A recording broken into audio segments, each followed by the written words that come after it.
Today's episode of Variant is brought to you by Netflix. Hey, I'm Batman artist Ethan Van Sciver, and we're right here at Dallas Comic-Con Fan Days, deep in the heart of Texas. Welcome to Variant, where we love comics more than this dog loves pie. I'm your host, Arris.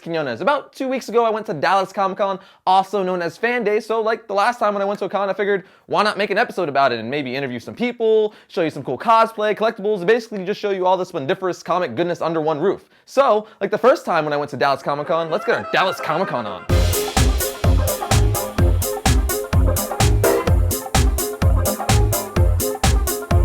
So we're at Fan Days in Dallas, Texas, and we have Sean Austin here, Robert Englund, Stanley, lots of cool people in the industry. So let's go around and see what it's all about.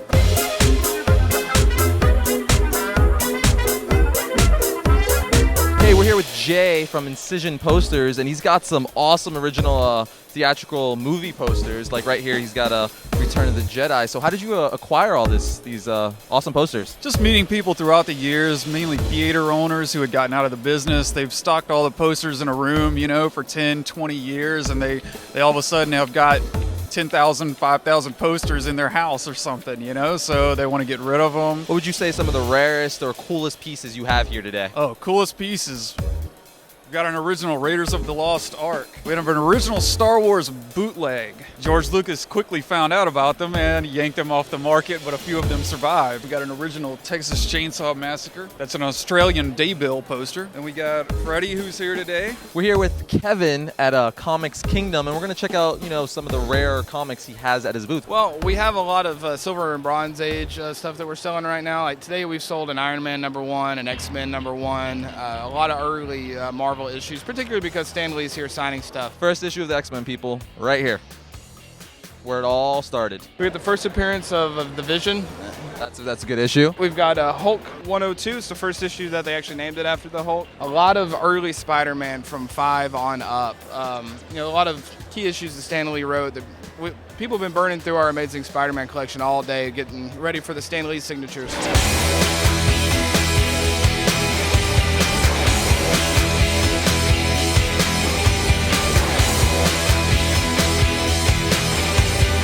Okay, so we're here with Tom from Tom's Autograph Toys and Comics, and he's got some pretty cool stuff. You want to explain what you have here? You got a lot of autographs I see from writers, artists, etc. So what do you got? Absolutely.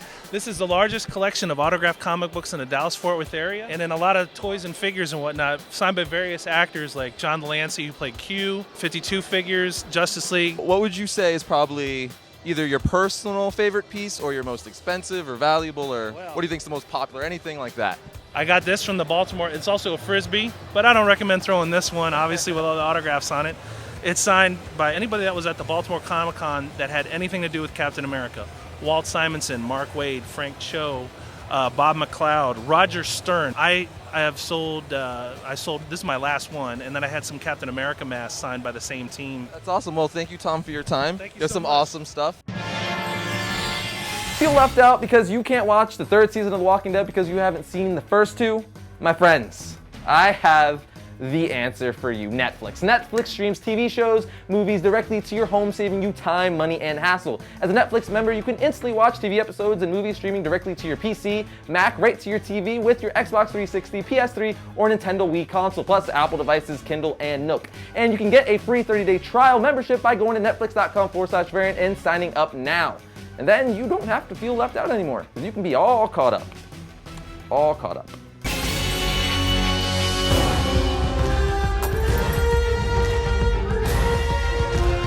So what I'm going to talk about right now is something I rented and watched the other night, and it fits with the theme of today's episode, so why the heck not? What I'm referring to is Comic-Con Episode 4, A Fan's Hope, which for those of you who don't know is a documentary film on San Diego Comic-Con. The movie basically just follows around different people at the con who are there for different things. Like one guy who's an aspiring comic artist looking to make it in the comic industry, a cosplayer/designer who wants to make herself known. She did a Grogon costume for Mass Effect and was actually pretty sick. while this other dude was a hardcore action figure collector, always looking for the newest and coolest figures. I actually featured his collection in our Iron Baby and real life Batman the Animated Series Batmobile episode, so go watch that episode if you haven't already. The movie is pretty entertaining, but I love documentaries and always find it interesting to take a peek in other people's lives. The movie does cut a lot to a bunch of different directors, people involved in the comic industry, and celebrities in front of what seems to be an Apple commercial type background, giving their thoughts on why they love San Diego Comic-Con and how it's changed media and the entertainment industry. It is directed by Morgan Spurlock, who is mainly known as the guy who shoved McDonald's down his gullet every day for a month straight.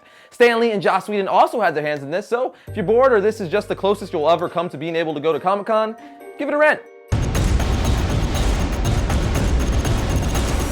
First up for Wednesday, November 7th, we have Green Lantern issue 14. The Rise of the Third Army story continues. The Justice League comes after the new Green Lantern, demanding answers about the missing Hal Jordan. And the Green Lantern Corps makes a disturbing discovery about the Guardians. This issue is just loaded with goodness. Next, we have Detective Comics issue 14. When Bruce Wayne's life is saved by the Penguin, what surprises can be in store for the Dark Knight? I don't know, but it looks to be about 5'4", good looking, and has a serious green thumb. Now we have all new X-Men issue 1. Marvel starts pumping out a bunch of their Marvel Now titles this week, and I'm going to give a good amount of them a go. In this one, the original 5 students of Professor X are plucked from the past and brought to the present, only to find what state their future selves are in. Here we have Marvel Now Deadpool issue 1. Dead presidents have been resurrected, and only Deadpool has the skills to take them down. Next, we have Marvel Now Iron Man issue 1. Tony Stark / Iron Man's greatest invention becomes his greatest mistake. Iron Man must act fast, and Tony Stark must build faster. The lethal technovirus extremist is out in the wild and out for grabs to the highest bidder. It's up to Tony Stark to contain it, and that means creating a new suit of armor. Here we have Spawn issue 225. The cover is styled after The Watchmen, and the story depends on the winner of the presidential election. Depending on the winner of the election depends on how the story plays out. And finally, we have Marvel Now Uncanny Avengers issue 2. What are the Red Skull's new powers, and how did he become the most powerful man on Earth? Find out in this issue. Well, now it's time to say goodbye to all my comic friends. VAR, I'll see you real soon. IAN, to talk about more comics.